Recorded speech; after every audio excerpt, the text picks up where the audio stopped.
Hello friends, എല്ലാവർക്കും Sumi's tasty kitchen എന്ന YouTube ചാനലിലേക്ക് സ്വാഗതം. ഇന്ന് നമ്മളിവിടെ ഒരു മാർബിൾ കേക്കാണ് തയ്യാറാക്കുന്നത്. വളരെ വ്യത്യസ്തമായിട്ടാണ് ഈ കേക്ക് നമ്മളിന്നിവിടെ തയ്യാറാക്കാൻ പോകുന്നത്. അപ്പോൾ സാധാരണ നമ്മൾ ഉപ്പ് ഉപയോഗിച്ചായിരുന്നു ഇതുവരെയും നമ്മൾ ബേക്കിംഗ് ചെയ്തിരുന്നത്. എന്നാൽ ഇന്ന് നമ്മൾ മണൽ ഉപയോഗിച്ച് നല്ല പെർഫെക്റ്റ് ആയിട്ട് ബേക്ക് ചെയ്തെടുക്കാം. അപ്പോൾ എല്ലാം ഞാൻ ഈ ഒരു വീഡിയോയിലൂടെ ഡീറ്റെയിൽസ് ആയിട്ട് മണൽ ഉപയോഗിച്ചുള്ള ബേക്കിങ്ങിനെ കുറിച്ച് പറയും. അപ്പോൾ എല്ലാവരും മിസ് ചെയ്യാതെ തന്നെ ഈ ഒരു വീഡിയോ കാണുക. ഇതുവരെയും ഈ ചാനൽ സബ്സ്ക്രൈബ് ചെയ്യാത്ത കൂട്ടുകാരുണ്ടെങ്കിൽ വേഗം തന്നെ സബ്സ്ക്രൈബ് ചെയ്തോളൂ. സബ്സ്ക്രൈബ് ചെയ്യുമ്പോൾ നിങ്ങൾക്ക് കൂടെ ഒരു ബെല്ലൈക്കൺ വരും. അതുകൂടി ഒന്ന് ക്ലിക്ക് ചെയ്ത് വെച്ചാൽ ഞാൻ വീഡിയോസൊക്കെ അപ്ലോഡ് ചെയ്യുന്ന സമയത്ത് നിങ്ങൾക്കത് മിസ് ചെയ്യാതെ കാണാൻ പറ്റും. So let's start. അപ്പം നമ്മൾ എപ്പോഴും കേക്ക് ഉണ്ടാക്കുന്നതിന് മുമ്പ് തന്നെ ബേക്കിംഗ് ടിന്നൊന്ന് അറേഞ്ച് ചെയ്ത് വെക്കുക. അതായത് നമ്മുടെ ബേക്കിംഗ് ടിന്നിലേക്ക് ഒരു അല്പം ബട്ടർ ഒന്ന് സ്പ്രെഡ് ചെയ്ത് കൊടുക്കുക. എന്നതിന് ശേഷം നമുക്കൊരു ബട്ടർ പേപ്പർ കൂടി ഇതിലേക്ക് ഇട്ട് കൊടുക്കുക. ബട്ടർ പേപ്പർ ഇട്ടാലുള്ള ഗുണമെന്ന് പറഞ്ഞാൽ, അഥവാ കേക്ക് ഇതിലേക്ക് ഒട്ടിപ്പിടിച്ചിരുന്നാൽ ആ ബട്ടർ പേപ്പറിൻ്റെ കൂടെ തന്നെ നമുക്ക് എടുക്കാൻ പറ്റും. അല്ലെങ്കിൽ കേക്ക് ഈ ടിന്നിൽ ഒട്ടിപ്പിടിച്ചിരുന്നാൽ നമുക്കൊന്നും ചെയ്യാൻ പറ്റില്ല. അപ്പോൾ എനിക്ക് അങ്ങനെ ഒരു അബദ്ധം പറ്റി, അതുകൊണ്ടാണ് ഞാൻ പറയുന്നത്. അപ്പോൾ നമുക്ക് ഇത് ഇല്ലെങ്കിലും ബേക്ക് ചെയ്യാൻ പറ്റും. ചില അവസരങ്ങളിൽ അഥവാ ഒട്ടിപ്പിടിച്ചിരുന്നാൽ അത് പ്രശ്നമാവും. അപ്പോൾ എപ്പോഴും നമ്മൾ ബേക്ക് ചെയ്യുമ്പോൾ ഇതുപോലെ ബട്ടർ പേപ്പർ ഒന്ന് ഷേപ്പാക്കി ഇടുന്നത് വളരെ നന്നായിരിക്കും. കണ്ടോ, ഇതുപോലെ കറക്റ്റ് റൗണ്ട് ഷേപ്പിൽ നമുക്ക് പെട്ടെന്ന് ഇതുപോലെ എടുക്കാൻ പറ്റും. ഇത് ഞാൻ ഒന്ന് കാണിച്ചത് അറിയാത്തവരുണ്ടെങ്കിൽ അവർക്കൊരു ഉപകാരം ആവട്ടെ എന്ന് കരുതിയിട്ടാണ്. കണ്ടോ, കറക്റ്റ് റൗണ്ട് ഷേപ്പിൽ തന്നെ ഇതുപോലെ കട്ട് ചെയ്താൽ നമുക്ക് ബട്ടർ പേപ്പർ ഇടാൻ പറ്റും.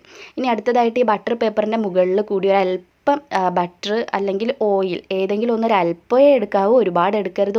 ജസ്റ്റ് ഒന്ന് സ്പ്രെഡ് ചെയ്ത് കൊടുക്കുക. കേക്ക് ജസ്റ്റ് ഒന്ന് റീമോൾഡായി കിട്ടുക, അത് മാത്രമേ നമ്മുടെ ഉദ്ദേശമുള്ളൂ. ഒരുപാട് സ്പ്രെഡ് ചെയ്യുകയാണെങ്കിൽ കേക്കിൻ്റെ സൈഡൊക്കെ ഡ്രൈ ആയി പോവും. ഇനി അടുത്തതായിട്ട് നമ്മൾ ബേക്ക് ചെയ്യാൻ പോകുന്ന ടിന്ന് നല്ല ഡ്രൈ ആയിട്ടുള്ളത് എടുക്കുക.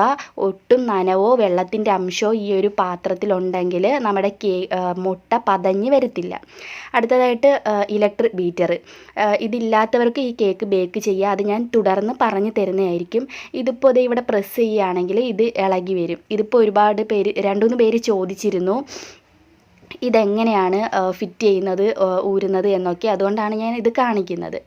ഇതിൻ്റെ ഹോളിലേക്ക് ഇതെങ്ങനെ കയറ്റിയിട്ട് ജസ്റ്റ് ഒന്ന് കറക്കി കൊടുത്താൽ മതി, ഇതിൽ ഫിറ്റായിരിക്കും. അടുത്തതും ഈ ഹോളിൽ കയറ്റുക, എന്നിട്ട് ഇതുപോലെ ഒന്ന് കറക്കുമ്പോൾ അങ്ങ് ഫിറ്റായിരിക്കും. അടുത്തതായിട്ട് ഇവിടെ പ്രസ് ചെയ്യുകയാണെങ്കിൽ ഇത് ഊരിയെടുക്കാം. ഇതാണ് ഇലക്ട്രിക് ബീറ്ററിൻ്റെ നമ്മൾ ഈ ഒരു വിസ്ക് ഫിറ്റ് ചെയ്യുന്നതും ഊരുന്നതും. ഇത് ചോദിച്ചത് കൊണ്ടാണ് ഞാൻ പറഞ്ഞത് കേട്ടോ.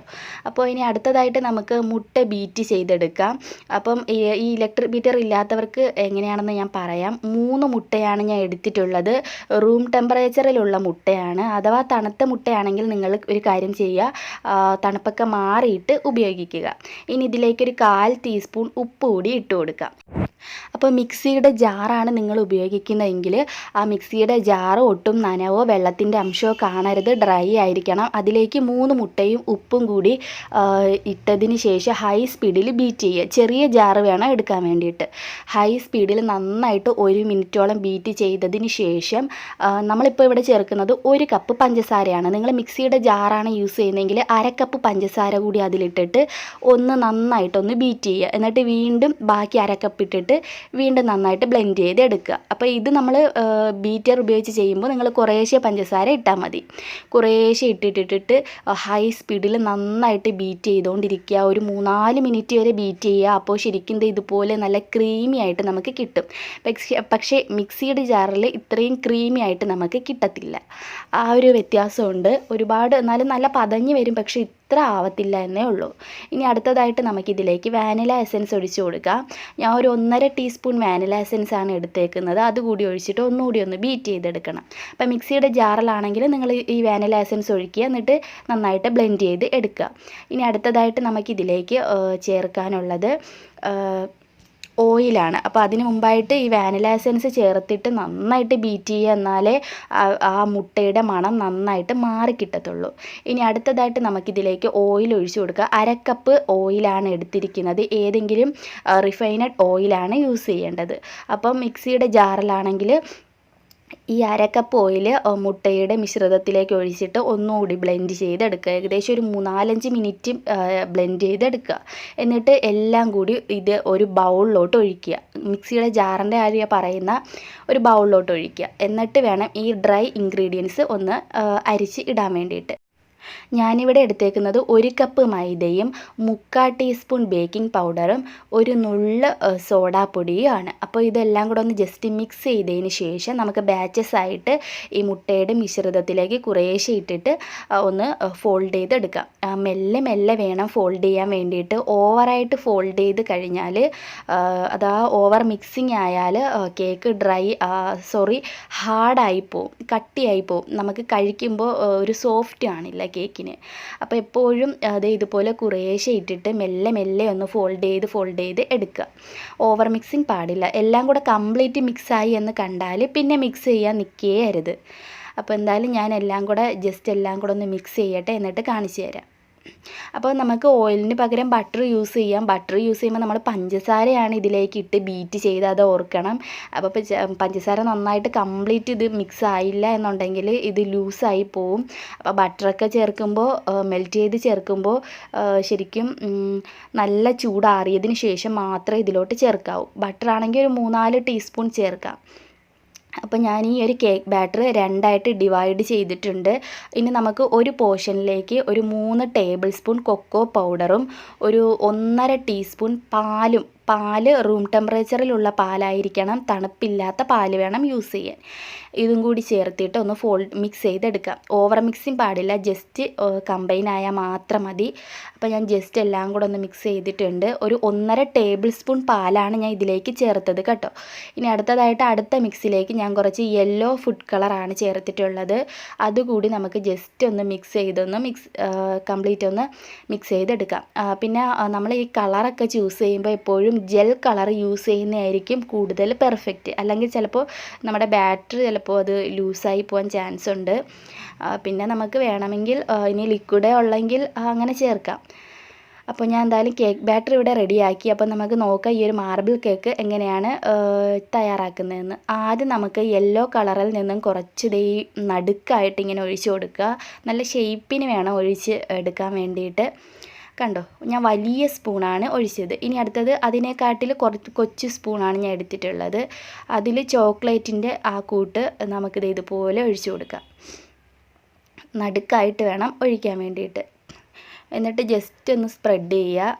കണ്ടോ, ഇതുപോലെ ഒന്ന് സ്പ്രെഡ് ചെയ്ത് കൊടുക്കുക. എന്നതിന് ശേഷം വീണ്ടും യെല്ലോ കളറ് ഇതിൻ്റെ നടുക്കായിട്ട് ഒഴിച്ചു കൊടുക്കുക.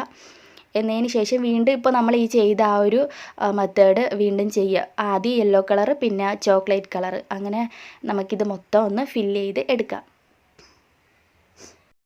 അപ്പോൾ നമ്മൾ ഇത്രയും നാളും ഉപ്പ് ഉപയോഗിച്ചായിരുന്നു ബേക്ക് ചെയ്തുകൊണ്ടിരുന്നത് അല്ലേ. അപ്പോൾ ഇന്ന് നമ്മൾ വ്യത്യസ്തമായിട്ട് മണൽ ഉപയോഗിച്ചാണ് ഇവിടെ ബേക്ക് ചെയ്യാൻ പോകുന്നത്. അപ്പോൾ ഒരുപാട് പേര് എന്നോട് ചോദിച്ചിരുന്നു ഉപ്പിന് പകരം മണൽ ഉപയോഗിച്ച് ചെയ്യാമോ എന്ന്. അപ്പോൾ എന്തായാലും ഞാൻ അങ്ങനെ ഒരു കേക്ക് ട്രൈ ചെയ്തു. എനിക്ക് തോന്നുന്നു ഉപ്പിട്ട് ചെയ്യുന്നതിനേക്കാൾ പെർഫെക്റ്റാണ് മണൽ ഉപയോഗിച്ച് ചെയ്യുമ്പോൾ. അതായത് മണലെന്ന് പറഞ്ഞാൽ പെട്ടെന്ന് നന്നായിട്ട് ചൂടാവും. ആ ചൂട് തട്ടി തന്നെ പെട്ടെന്ന് നന്നായി ബേക്കായി കിട്ടുന്നുണ്ട്. അപ്പോൾ ഇനി മുതൽ നമുക്ക് മണൽ ഉപയോഗിച്ചുള്ള ബേക്കിംഗ് നോക്കാം. അപ്പോൾ ഞാൻ ഇവിടെ എന്തായാലും കേക്കിൻ്റെ ഫുൾ ബാറ്റർ ഒഴിച്ചിട്ടുണ്ട്. ആദ്യം ഞാൻ ഈ ഓവൻ ഇല്ലാതെ എങ്ങനെയാണ് ചെയ്യുന്നതെന്ന് പറയാം. എന്നിട്ട് ഓവൻ്റെ കണക്ക് ഞാൻ പറയുന്നതായിരിക്കും. ഓവൻ ഇല്ലാതെ ചെയ്യുമ്പോൾ നമുക്ക് പല രീതിയിലും ബേക്ക് ചെയ്യാൻ പറ്റും. അപ്പോൾ ഞാനിപ്പോൾ ഇത് എൻ്റെ പഴയ ഇഡലിക്കുട്ടുമാണ് നിങ്ങളെ കാണിക്കുന്നത്. ഞാൻ ഉപ്പിട്ടിട്ടായിരുന്നു ബേക്ക് ചെയ്തുകൊണ്ടിരുന്നത്. അപ്പോൾ ഇതിൻ്റെ അടിഭാഗമൊക്കെ ഇതുപോലെ കറുക്കും. നമ്മൾ ഉപ്പിട്ട് ബേക്ക് ചെയ്യുക, ഇത് സ്വാഭാവികമാണ്. സ്റ്റീലിൻ്റെ ആണെങ്കിൽ ഇതിനെക്കാട്ടിലും കറുത്ത പുള്ളികൾ വീഴും. അപ്പോൾ ഇനി മുതൽ നമുക്ക് സ്റ്റീലാണെങ്കിലും അലൂമിനിയം ആണെങ്കിലും ശരി ഇതുപോലുള്ളൊരു പ്രശ്നം വരില്ല. കാരണം നമ്മൾ ഇനി മുതൽ ബേക്ക് ചെയ്യുന്നത് ഉപ്പ് ഉപയോഗിച്ചല്ല, മണൽ ഉപയോഗിച്ചിട്ടാണ്. അപ്പോൾ മണൽ ഉപയോഗിച്ച് ബേക്ക് ചെയ്യുമ്പോൾ ആ ഒരു പാത്രത്തിന് കറുപ്പ് നിറം വരത്തില്ല. അതുപോലെ തന്നെ നല്ല പെർഫെക്റ്റ് ആയിട്ട് ബേക്ക് ചെയ്യാനും പറ്റുന്നുണ്ട്. കണ്ടോ, ഇതുപോലെ ഒരു 1-2 കപ്പോളം മണലെടുക്കുക. എന്നതിന് ശേഷം ഒന്ന് സ്പ്രെഡ് ചെയ്ത് കൊടുക്കുക. ഈ ഇഡലി ചെമ്മിൻ്റെ സൈഡിലെല്ലാം ഒന്ന് സ്പ്രെഡ് ചെയ്ത് കൊടുക്കുക. എന്നതിന് ശേഷം ഏതെങ്കിലും ഒരു സ്റ്റാൻഡ് ഇതിൻ്റെ നടുക്കായിട്ട് വെച്ച് കൊടുക്കുക.